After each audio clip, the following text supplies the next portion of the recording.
কেমন পুলিশ চাই শীর্ষক জনমত জরিপে পুলিশকে নিয়ে উঠে এসেছে ভয়ঙ্কর সব তথ্য, যার অধিকাংশ অভিযোগই রয়েছে পুলিশ প্রশাসনের বিরুদ্ধে।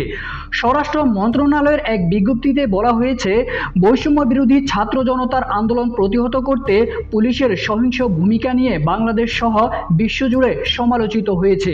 এই প্রেক্ষিতে বাংলাদেশ সরকার পুলিশ বাহিনীর সংস্কারের লক্ষ্যে পুলিশ সংস্কার কমিশন গঠন করেছে, যার কার্যক্রম চলমান।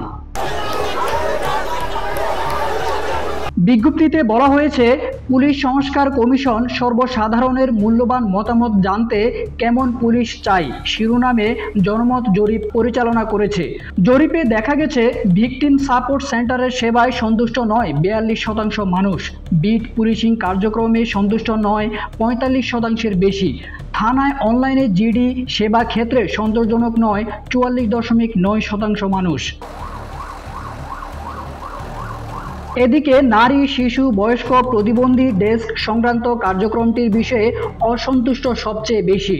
সাইবার বুলিং ও সাইবার ক্রাইম সংক্রান্ত ভুক্তভোগী মেয়েদের প্রতিকারের জন্য অনলাইন ব্যবস্থার কার্যক্রমও সন্তোষজনক নয়, এর হার 72.1%। এছাড়া ট্রাফিকিং প্রসিকিউশন সেবা কার্যক্রমটিও সন্তোষজনক নয় বলে মত অধিকাংশের।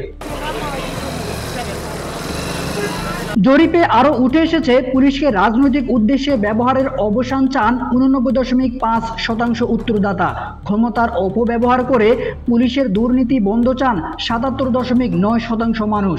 এছাড়া গুম ও বিচার বহির্ভূত হত্যাকাণ্ডে জড়িত মানবাধিকারের চরম লঙ্ঘন বিবেচনায় অপরাধী পুলিশকে শাস্তির আওতায় আনার পক্ষে 74.9%, ভুয়া এবং গায়েবী মামলার অবসান চান 95% উত্তরদাতা।